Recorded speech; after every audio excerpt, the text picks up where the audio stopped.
On est carrément sur du expendable. Hein. On a Loki qui dit vas-y, maintenant vous savez que vous avez besoin de moi, tu vois, en mode un peu mercenaire. Donc moi je reviens exactement. sur exactement. C'est Jason Statham, exactement, qui dit maintenant vous avez besoin de moi. Voilà, tu vois. Ouais. C'est exactement ça. Ouais. Expendable. J'aime bien. Mais, Même les rêves de films, j'aime bien Neil, j'aime bien. Continue à cook là, cooking. Mais ouais, je reviens exactement sur ce que je disais la semaine dernière, c'est que pour moi c'est le deuxième acquis le plus impressionnant qu'on ait jamais vu dans l'histoire de One Piece, juste derrière celui de, j'allais dire Nika, mais Joy Boy, ouais, celui de Joy Boy. Donc je reste là-dessus. Pour moi, il y a des trucs impressionnants qui ont été faits. Je pense que Joy Boy était plus puissant que Im, mais que c'est les pouvoirs de Im qui ont fait qu'il n'a pas pu s'en prendre à lui parce que sinon il s'en serait pris à d'autres membres, comme je disais. Mais surtout, voilà, je vois bien, comment dire, pour avoir eu un affrontement entre Joy Boy et Im, il faut automatiquement que Im soit ultra puissant, quoi. Donc qu'il a un acquis des rois surpuissant, quoi, surdéveloppé. Ça marche. Ah mais ça c'est certain, je reste dans le train que j'avais la semaine précédente. Pour moi, Gonko, ce qu'on voit, c'est que dalle par rapport aux capacités de Mou. Et quand on parlait avec Uken, et j'étais pas d'accord sur le Haki des rois, il était à 100% le Haki des rois de Shanks est supérieur à celui de Mou. Moi je reste sur mes propos, je pense que non, le Haki des rois de Mou va nous choquer. Le Haki des rois, ça reste les êtres qui ont séparé le ciel en deux, c'est les empereurs, et ce qui font que les empereurs sont différents des autres, c'est qu'ils sont soumis à leur volonté propre et uniquement leur volonté, et c'est pareil pour Mou, elle a soumis le monde à sa volonté et elle n'a personne au-dessus d'elle, donc elle a toutes les caractéristiques pour avoir un Haki des rois venu d'ailleurs en fait, venu d'un autre monde, et l'objectif c'est qu'on soit choqué. Et si elle a affronté Joy Boy, c'est que les deux avaient un haki monstrueux, et Luffy à la fin du manga, de toute façon, Amari Joie nous avait choqué par son haki, il m'a choqué et il a choqué tout le monde.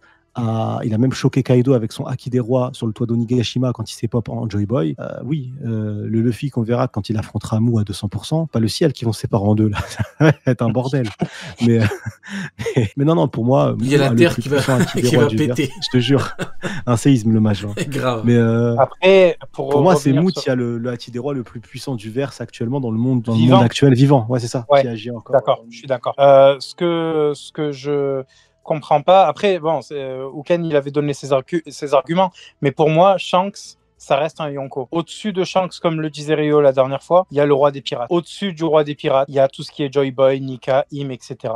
Et c'est là, en fait, où on va se retrouver. C'est ce niveau-là que Luffy va devoir atteindre. C'est même pas le niveau de Roger, il va devoir surpasser ça. Il le dit lui-même, d'autres qui vont nous surpasser. On le sait, ça, de toute façon, ils attendent des personnes qui vont nous surpasser. Non, mais lui, il te parle de Nika qui est encore au-dessus de Roger. Ah oui, mais c'est certain aussi. Roger aussi, il attendait quelqu'un qui le surpassera. C'est le propre de Luffy. Luffy, il est là pour surpasser et dominer tout le monde. Et donc pour toi, Joy Boy est plus fort que Roger? Je sais pas, parce que Joy Boy a perdu. Donc ça veut pas forcément dire Roger ça. aussi, techniquement. Non, oui, les deux ont perdu. La question, c'est pas ça. La question, c'est contre qui il a perdu. Même pas Roger, il a perdu contre la maladie. Oui. Je ne saurais pas te dire si Joy Roger Boy contre malade, qui il aurait pas et changé comment de verse. et même contre quoi? On sait même pas. Donc en vrai, il a été trahi. Il y a eu trahison en plus. Oui. Il y a eu 20 rois. Il y a une relation avec Lily finalement qui a combattu Joy Boy, mais à la fin qui a aidé Joy Boy avec les poneglyphes. Il y a une vraie histoire derrière ce. Je te coupe, mais la trahison de Lily, je pense qu'on se rend pas encore compte. Je pense que sa trahison à elle, quand on va se rendre compte de ce que c'est, on va péter un câble, les gars.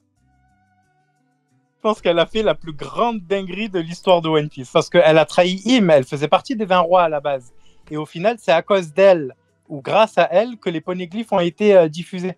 Ouais, et Mou hésite à savoir, et elle doute encore, après 800 ans, est-ce que c'est volontaire ou est-ce qu'elle a été trahie? Ouais, c'est même pas Mou encore si elle a été trahie. Ça, la singerie du bail. Mais c'est pas mal de la part d'Oda. C'est pas mal parce que ça nous montre que Im n'est pas omniscient. Ça qui est bien. Et Zenaï, oui, il y a une relation d'amour, qu'elle soit... Zenaï dit Im amoureux de Lily, il y a une relation, qu'elle soit de l'amour fraternel, amical, amoureuse, n'importe. T'imagines, c'est un gros obsédé, ce bâtard de Im. T'as une scène où t'as Mou qui est devant le tableau géant de Lily, quoi. Et qui regarde ce tableau et qui en est obsédé. C'est peut-être un ex toxique. Grave, il est pas taché. 800 ans plus tard, il va se taper toute sa famille. 800 ans, il a encore la haine. C'est l'ex ultime. Le pire ex. C'est Exodia des ex. Et frérot, 800 ans, il est encore là à faire chier son ex. Laisse-la tranquille, elle est morte, t'en as pas marre. Arrête de faire chier ton monde, gros, c'est pas. Les gens sont complètement fous, hein. Mais bon, après, on sait pas en vrai. C'est une dinguerie. On n'a pas vraiment la nature de leur relation, mais bon, peut-être que. Hein, Rio du coup. Non, mais allô, quoi. Non, on va éviter celle-là. On va éviter. Je te jure qu'on va éviter. Quoique, ça fait un lien avec ce que tu as dit tout à l'heure. La avec traduction. Oui, j'aime bien. C'est pour ça que je l'ai dit. J'aime bien. Cooking. Bon, tu cookes de la merde, mais cooking quand même.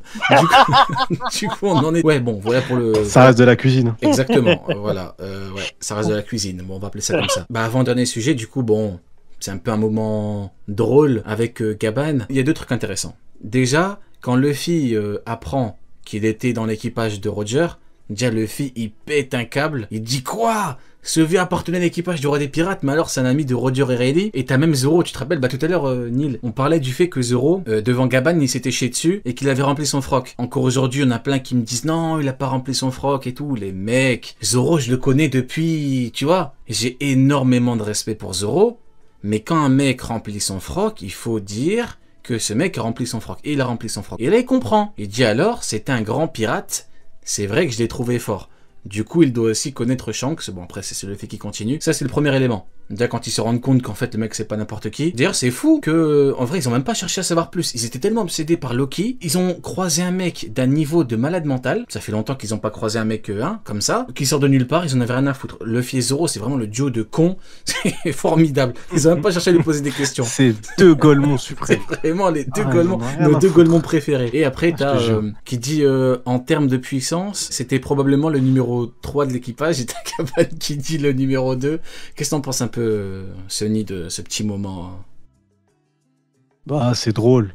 Et ce qui est sympa, c'est que du coup, tu vois, ça reste deux personnages avec un niveau extrêmement similaire entre eux. Pour moi, c'est plus une confirmation de se dire qu'entre le numéro 2 et le numéro 3, l'écart, il est pas abyssal.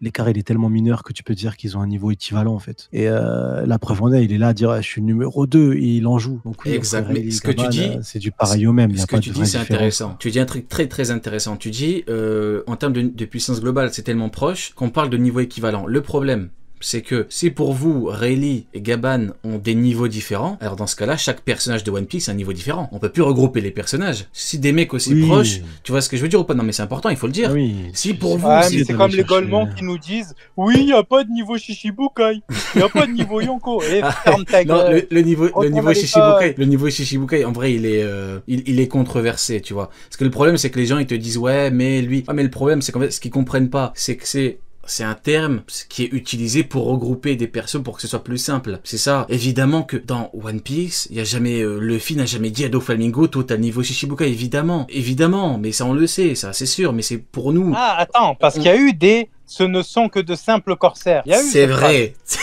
portel, même...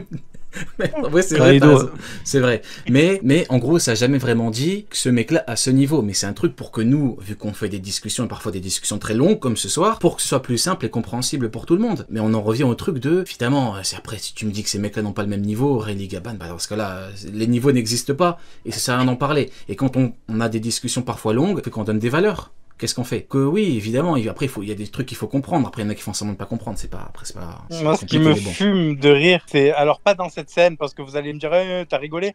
Non, ce qui me fume, c'est que le monde entier dit Rayleigh numéro 2. Donc, ça fait que le monde entier, je parle du monde de One Piece, hein, ils disent Meiho, le seigneur des ténèbres.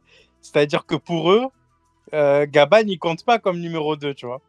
Donc, il y a une question un peu d'ego aussi. J'ai pas compris par rapport au monde. J'ai pas compris ton propos. Que ce soit dans les journaux ou les gens qui le croisent ou quoi, ouais. Ils disent de Rayleigh qu'il est le numéro 2 ouais. de Roger. Dans ces propos-là, il n'y a pas de numéro 2 Gaban. Il n'y a personne qu'on a croisé jusqu'à aujourd'hui qui a dit Gaban est numéro 2. Bon, nous, on le sait parce qu'on l'a vu à l'action, tu vois. Et encore, on l'a vu à l'action aujourd'hui, on a vu un Rayleigh fatigué. Mais en dehors de ça, dans le monde de One Piece, l'univers entier dit que le numéro 2, c'est Rayleigh. Que Gaban vienne en disant numéro 2, enfin je suis numéro 2, il y a une question un peu de guerre d'ego, tu vois. Ah entre les deux. Bah c'est le but, c'est ce qu'il a dit, hein. Il a sa fierté, le bougre. C'est ce qu'il a dit, le mec il est en train de cracher du sang, il dit ouais, oui, évidemment. Moi, ce que je maintiens encore, je pense qu'aujourd'hui, tu mets Rayleigh contre Gaban, celui qui gagne au final, c'est Gaban, parce que toute sa vie, il a eu enfin toute sa vie, après Roger, je veux dire, il a eu à survivre pendant que Rayleigh était à la retraite, ce qui va avec son inspiration, hein, parce que quand on voit Long John Silver pour la première fois dans l'île au trésor, il sort d'une retraite. Donc En gros, c'est le même type de lien qu'il y a entre Flint et Long John Silver et entre Riley et Roger. Et c'est la même chose avec, je sais plus comment il s'appelle, le second de Flint qu'on voit au début dans l'auberge de l'amiral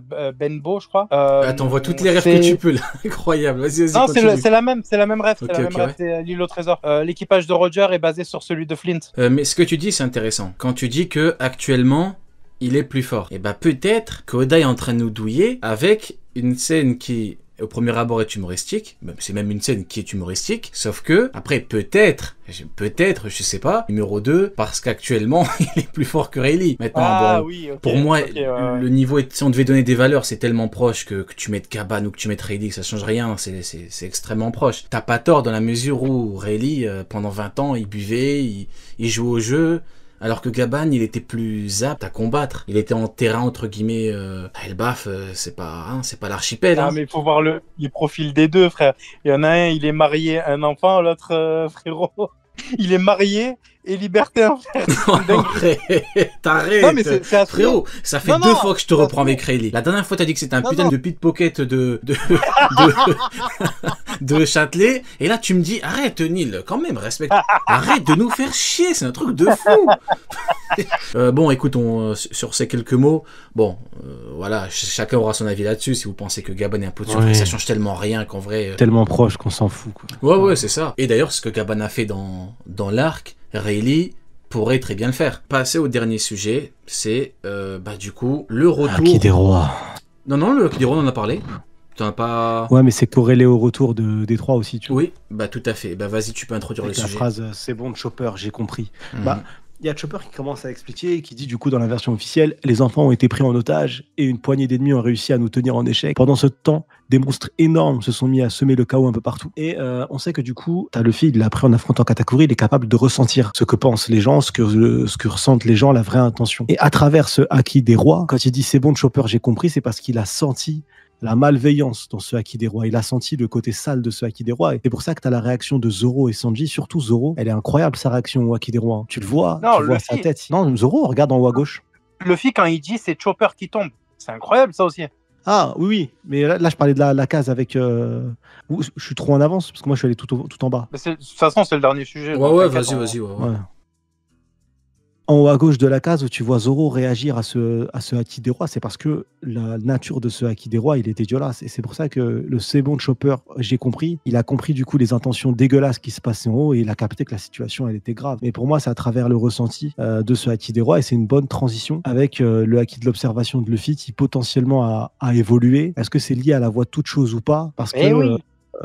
sur la chute de Chopper et la version officielle, il dit comment j'ai su que c'était Chopper? Exactement. Je perçois même une autre présence, quelqu'un de mal en point.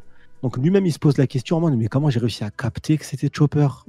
Donc il y a deux possibilités, soit son acquis de l'observation a évolué de fou, soit c'est lié à autre chose, un sujet donc le frérot Neil parlait, je vais pas me l'accaparer, je laisserai Neil en parler sur la voie de toute chose. Il va pour finir sur la toute fin, ouais. Et pour finir sur la toute fin, pour moi, le c'est bon Chopper, j'ai compris, et c'est en lien avec le titre du chapitre, c'est que Luffy a compris la situation et à quel point elle était grave au vu du acquis qu'il a ressenti, quoi. D'accord. Neil, attends, je vois que t'as pris une respiration. Attends, tranquille, ça va. Comment vas-tu aujourd'hui? Ça va, tu passes une bonne soirée, ça va? Je passe une très bonne soirée entre gentlemen. Si je t'en prie, tu peux en parler. Il y en a plein qui comprennent pas. C'est parce que la voix de toute chose, Neil, il en parle depuis. Il en a parlé un nombre incalculable de fois depuis très longtemps. Et là, c'est peut-être le moment fatidique où. Donc, je t'en prie, je t'écoute, Neil. J'en parle depuis, mes premières vidéos, c'est 2015. Mais pour revenir sur l'origine de la voix de toute chose, les premières fois où on entend parler de voix qui s'éteignent, c'est avec le mantra. C'est Ener et Aïssa qui ressentent ça. Aïssa, carrément, elle entend les voix s'éteindre au fur et à mesure du Battle Royale d'Ener. Et là, moi, en fait, ce qui m'a vraiment interpellé, entre-temps, on a eu bien évidemment Roger qui entend Roi des Mers, on a eu Luffy et Momonosuke qui entendent Zunisha, etc. Pas de souci. D'ailleurs, on sait que Roger entendait les poneglyphes, et c'est pour ça la voix de toute chose, et c'est pour ça que la nuance avec Chopper est intéressante. Je pense que, comme on a Gaban dans cet arc à identifier des voix de façon un peu plus concrète, là, on a le début de ce qu'est la voix de toute chose. C'est-à-dire que là, Luffy vient de ressentir Chopper. C'est-à-dire, Chopper, il le connaît très bien, donc il a identifié une forme de vie qu'il connaît. Roger était capable d'entendre les poneglyphes. Ça fait que là, Luffy en est au tout début de la voie de toute chose. Au tout début. Il en est à ses balbutiements, Neil. Tu peux le dire. Exactement. Comme quand il apprenait le Ryuo et qu'après, ce con de Kaido, il lui a dit « Mais tu sais que tu peux mettre du Haki des rois ? Ah ouais ? Je vais te défoncer avec. » Tu vois, genre c'est exactement la même chose. Il en est et pareil pour Katakuri. Quand il a commencé à comprendre qu'il pouvait voir dans le futur, ensuite il en a fait des dingueries. Là, c'est un tout petit élément parce qu'il commence à entendre la voix de ceux qu'il connaît, mais quand il va commencer à comprendre les poneglyphes sans avoir besoin de les lire, ça va être une sauvagerie monumentale. Peut-être que les mots veulent dire plusieurs choses, comme la langue des oiseaux. Hein. Si vous connaissez, c'est un langage qui était utilisé par les alchimistes. Il y avait, comment il s'appelle la langue des oiseaux, carrément, il nous a sorti. Ouais, Fulcanelli, qui l'utilisait beaucoup dans les demeures philosophales. Il mettait donc du coup des mots... Attends, c'est dans une œuvre de fiction ou c'est dans la vraie vie? Non. Ah non, c'est un livre qui est réellement sorti. Fulcanelli, c'était un auteur dont on ne connaît rien. Des oiseaux. Ouais, la langue des oiseaux. Alors, le langage des oiseaux ou la langue des oiseaux consiste à entendre un son plutôt qu'à le lire. Tu vois, par exemple, ceux qui lisent le journal en prenant la première lettre de chaque ligne, et ça lit... tu vois, c'est ce genre de choses en fait qui peut améliorer la vision de Robin, parce que je pense pas que Luffy aura le contexte. Il pourra dire voilà, tel roi a dit ce jour-là, il s'est passé ça. Par contre, il pourra dire, un peu comme Naruto, Shikamaru va le chercher pour décrypter les derniers mots de Jiraiya. Tu sais pourquoi c'est du génie? Parce que peut-être que c'est un truc pareil qui a été utilisé à l'époque des poneglyphes pour que, au cas où t'es un con qui arrive à les lire, un être malfaisant, voilà, un méchant qui arrive par la force des choses, eh bien, il pourrait pas tout comprendre. Exactement. C'est du... Exactement. Putain, tu coupes. Moi, je pense que